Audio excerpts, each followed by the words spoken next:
The frequently asked question for today's video is, why is my computer so slow logging into Windows? And so here's the scenario.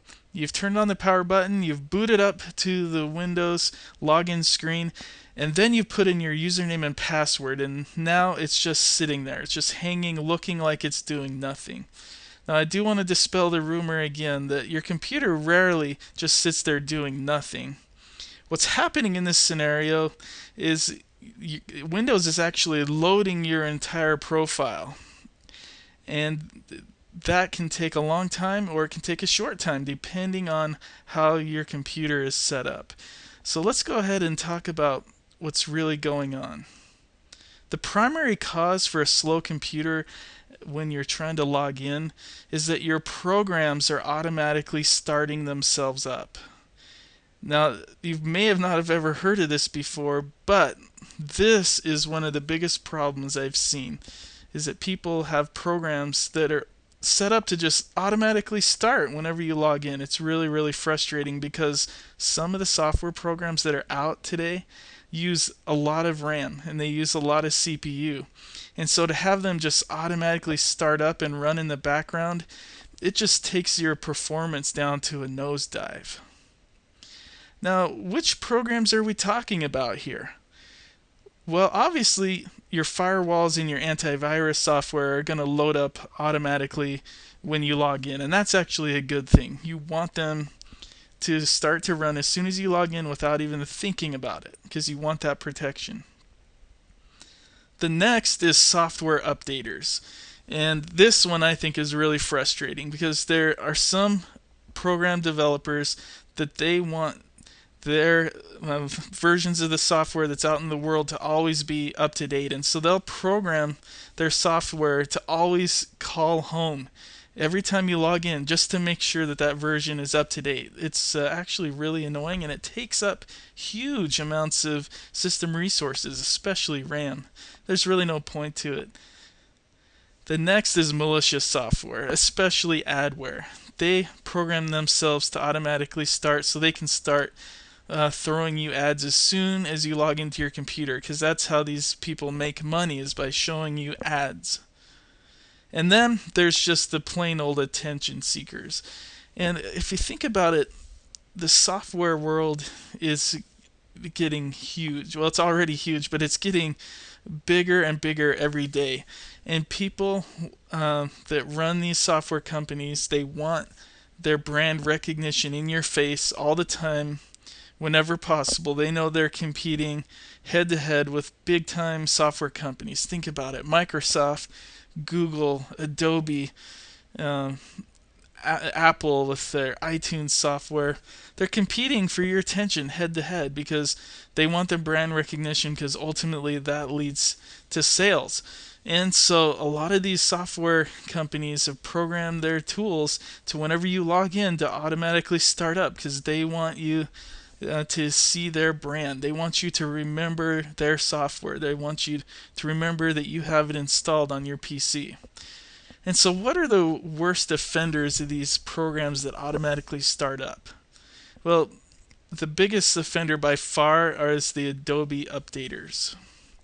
If you have Adobe Acrobat Reader installed, which is probably like 90% of the computers out there, that guy is always calling home to make sure that you have the most current version. But it's not just the Acrobat Reader. Any Adobe software, which now encompasses programs like Photoshop. The Adobe suite is huge, and every single Adobe product is programmed to always check in to make sure it's current. Apple iTunes is really bad too, and what makes it a really bad offender is that it just gobbles up, like literally gobbles up so much of your system resources. And most people don't know this, but as soon as you install iTunes, even if you don't double click to have it running so you can listen to music or download music and videos, it's running in the background every time you log in. And it just, that program is just a resource hog. This one really gets me going, I bet you can tell. But iTunes, I love the software. but I hate how it's set to automatically start up. Another one is any Google software. I love Google. They have some fantastic tools, and they've definitely changed the way that this world operates, and I give them a lot of credit for that. However, the software tools that they have out there, Google wants to own everything. I don't know how else to put it. And they want to be in your face all the time. And their software is always on. It's like iTunes. That one is really bad, especially the Google Desktop tool. And one thing, if you use the Google software tools, I highly recommend you do. I use Google Docs a lot to get business done. I would take a look at the fine print sometime. I think you'd be really surprised to see how often Google software phones home. And one of the last worst offenders that I'm going to put on the list is Java updaters. And Java is a plugin that you get for your web browser so you can run Java-based applications. And some of the biggest Java-based applications are games, and like your Bejeweled and things like that. Most of the games either run in the Flash environment or in the Java environment, and it's a good idea to have Java installed on your web browser.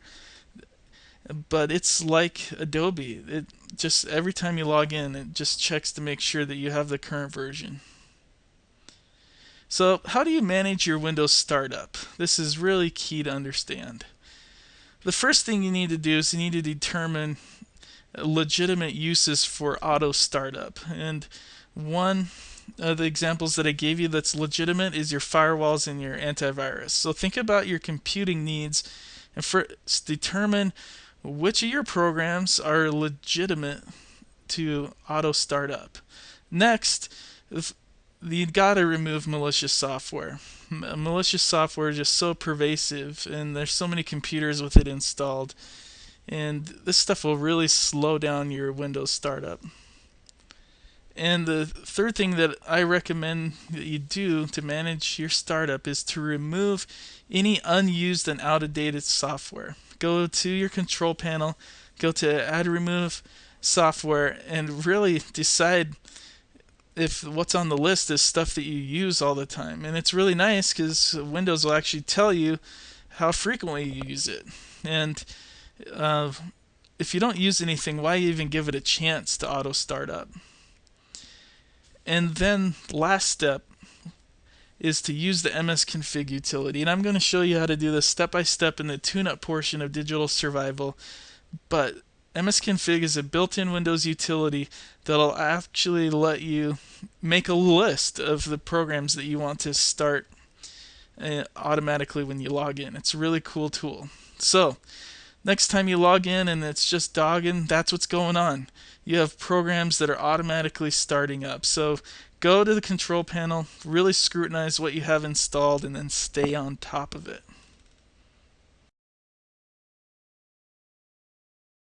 I want to thank you for tuning into today's video, and just a quick reminder, you can catch all 20 videos in the Digital Survival series by going to gotslowcomputer.com. Until then, we'll see you on the next video.